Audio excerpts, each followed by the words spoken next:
melamun gitu, mikirin nasib bangsa.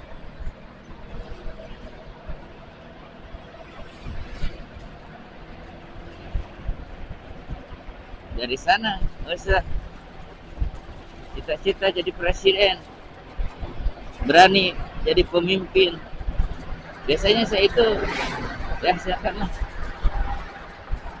siapa aja jadi pemimpin. Ketika saya ditawari jadi pemimpin itu dulu saya aktivis di himpunan dan segala selalu menolak ketika ditawari menjadi leader, ya, pemimpin. Meskipun punya jiwa kepemimpinan gitu. Semenjak Jokowi saya berpikir untuk beranikan mau jadi pemimpin. Oleh karena saya berlatih. Ketika saya 2016 berani mengajukan diri jadi pemimpin, ya, memimpin menjadi koordinator waktu ketika PON 2016, ya, di tim TIK, ya, koordinator bagian TIK, memimpin 34 provinsi, ya, yang satu provinsi itu satu orang yang mengkoordinatori atlet-atlet dan lain sebagainya di bidang TIK-nya. Dari sana ternyata di setara itu saja yang lingkupnya sangat kecil gitu ya, 34 orang, ternyata luar biasa sekali. Fitnah, ya, makar, wah luar biasa, dan itu menjadi trauma bagi saya, shock sekali saya. Ketika saya berusaha menjadi pemimpin yang adil, yang jujur, ternyata tidak menjamin, ya, orang itu setuju, orang itu mau dipimpin oleh saya. Karena tiap orang punya karakter masing-masing, ego masing-masing, yang sama ternyata ingin menjadi pemimpin, tapi berbeda niatnya. Kalau saya ingin benar gitu ya, pemimpin itu adil, mengupayakan, menjujurkan, ngajujurkan,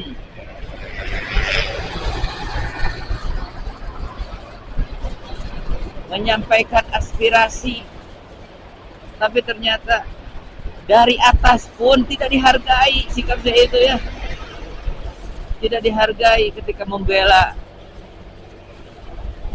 para anggota gitu. Dari anggota pun tidak dihargai ketika saya membela mati-matian mereka, malah saya ditikam dari belakang. Nah, dari sanalah saya memiliki pengalaman menjadi pemimpin itu sangat kental dengan politik, ya, berpolitisi, makar, memfitnah, ya, wah kental banget dan suasana itu, ya. Makanya saya waktu ketika PON 2, ketika apa namanya itu dulu tuh, ya, yang untuk difabelnya itu, yang bulan Septembernya itu kan ada khusus pertandingan buat yang difabel, atlet-atlet difabel. Kalau saya yang ponnya saja 8 bulan, 9 bulan udah nggak ngelanjutin lagi, langsung kerja aja, nyari kerja yang lain di Borma. Karena sudah gimana ya, capek, kebatin, gitu ya. Jadi trauma. Saya itu kayak sesumbar gitu ya. Mungkin Allah uji, ya, Allah uji ya. Ketika saya kan ngelamun di jalan, udahlah, ya Allah jadikan saya presiden supaya bisa mensejahterakan rakyat, gitu ya. Ternyata Allah uji dulu dengan yang paling kecil, ya, Allah uji dengan paling kecil itu setara apa itu ya, kantor lah. Ternyata memang berat sekali jadi pemimpin itu. Sekarang tahun 2020-nya saya sebenarnya nggak mau lagi ya. Berat jadi pemimpin itu ketika ditunjuk menggantikan Bapak jadi kepala madrasah itu dilema sekali bagi saya, karena banyak dari mereka yang sudah senior juga ya, yang ingin istilahnya peningkatan karir ya, karena kadang memang begini di dunia kerja itu bukan lagi benar-benar berjuang fisabilillah atau apa jihad untuk pendidikan, tapi selain itu ya, tapi juga menuntut pengembangan karir gitu ya. Tiap tahun posisi itu saja ingin aku dong ya, tapi saya emang is okay sebenarnya.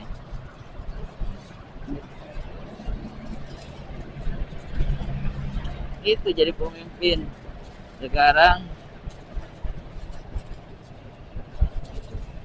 ya, sama lah, berat jadi pemimpin itu ya. Kalian coba aja, kalian yang merasa hebat dulu, saya juga merasa hebat, nggak perlu jadi pemimpin langsung, mendukung saja dari bawah, mengkritisi terus aja, mengkritisi ini gini, tidak tahu ya beban sebagai pemimpin itu bagaimana ya, ngabatin kumaha teh, harus memanage segala sesuatu itu, pengelola.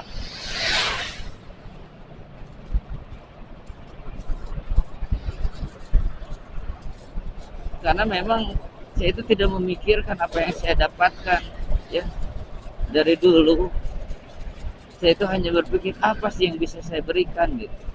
Ketika saya menjadi penjabat ya, bukan mikirin apa yang bisa saya dapatkan, tapi apa yang saya bisa berikan.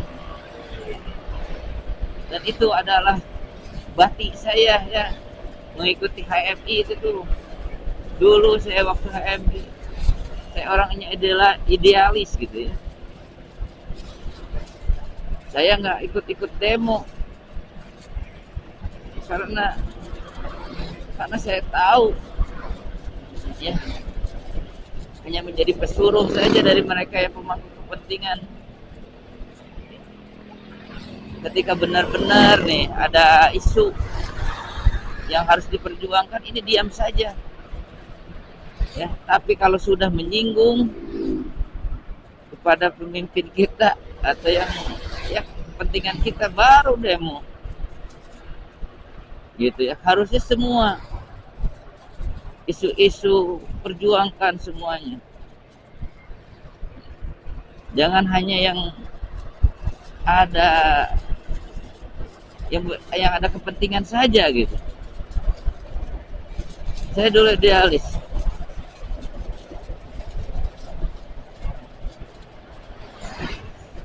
saya terus disuguhi oleh senior itu, jangan berharap menerima sesuatu dari HMI itu, tapi berikan apa yang kita bisa berikan di HMI itu. Makanya berjuang terus. Nah, makanya itu saya pakai ya, mental itu sekarang ketika jadi pemimpin, jadi kepala sekolah, kepala madrasah. Saya tidak terlalu memikirkan, meskipun kadang ada sedikit gitu ya, ketika saya capek nanya, saya selama 5 tahun jadi kepala, apa yang saya dapatkan? Tidak ada yang mikir gitu juga ya. Orang lain ya jadi kepala sekolah ya, punya mobil, punya apa, sejahtera lah. Saya cuma pakai motor bolak-balik Garut Bandung. Ini juga motor maksain itu saya karena sudah geunaheun atuh jeung palalaur sudah beberapa kali jatuh gitu ya. Maksain beli baru.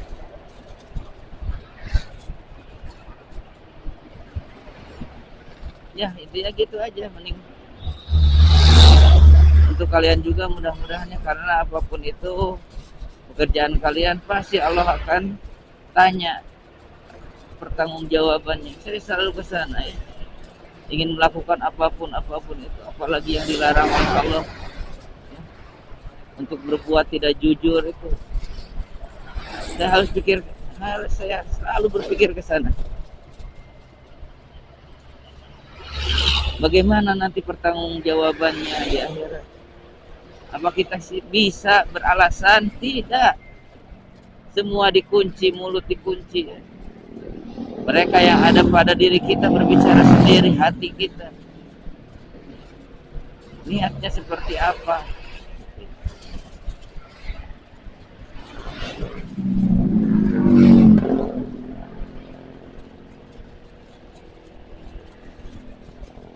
Itu ya, mudah-mudahan bisa jadi bekal juga untuk kalian ya, untuk berjuang di dunia ini ya, memperjuangkan saudara sesama muslim yang lainnya ya.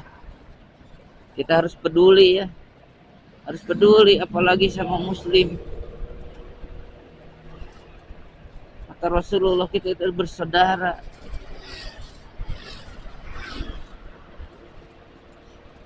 Perhatikan saudara-saudara kita itu. Meskipun kadang manusia itu ya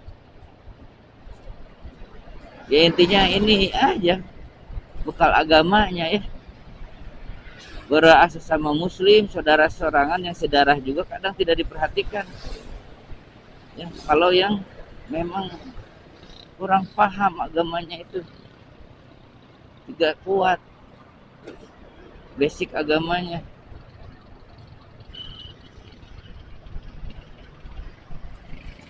yuk jangan mikirin apa yang dapat kita terima, tapi pikirkanlah apa yang bisa kita berikan ya. Kenapa seperti itu ya? Memikirkan apa yang kita terima di dunia ya. Jangan terlalu dipikirin apa yang kita terima di dunia, karena in asantum li anfusikum ya. Kebaikan yang kita lakukan itu untuk diri kita sendiri. Pasti insya Allah kalau kita ikhlas, ridho ya, Allah pasti bakal balas ya. Pasti Allah akan balas. Makanya berdoa saja supaya Allah meridhoi semua amal kita, supaya bisa menjadi pahala ya. Kalau Allah tidak meridhoi amal kita, percuma ya.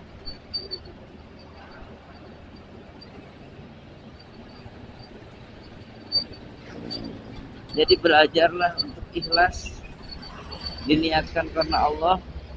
Apa yang kita lakukan itu supaya menjadi pahala ya. Menjadi pahala, supaya diridhoi oleh Allah.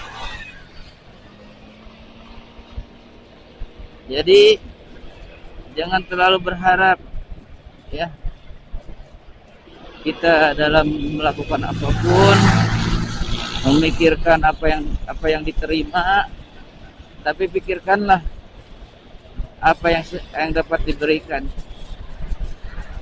Tapi ya, berpikir seperti itu supaya ya kita bisa ikhlas ya, meskipun kita tidak mendapatkan balasan dunia ya, tapi insya Allah ya atas semua yang kita lakukan itu Allah balas dengan pahala gitu ya, bekal untuk akhirat nanti kita gitu.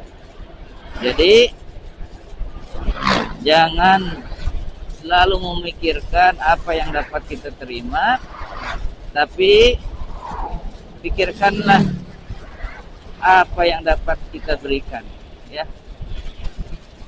Itu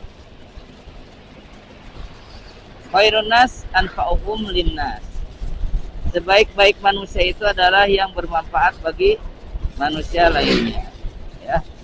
Insyaallah mudah-mudahan dengan niat kita yang ikhlas ya, bisa menjadi manusia yang bermanfaat untuk yang lainnya, memberikan manfaat, meninggalkan karya di bumi ini ya sebelum meninggal itu yang menjadi ya ilmu nafi'an, ilmu yang bermanfaat yang akan menjadi bekal untuk kita. Buatlah sesuatu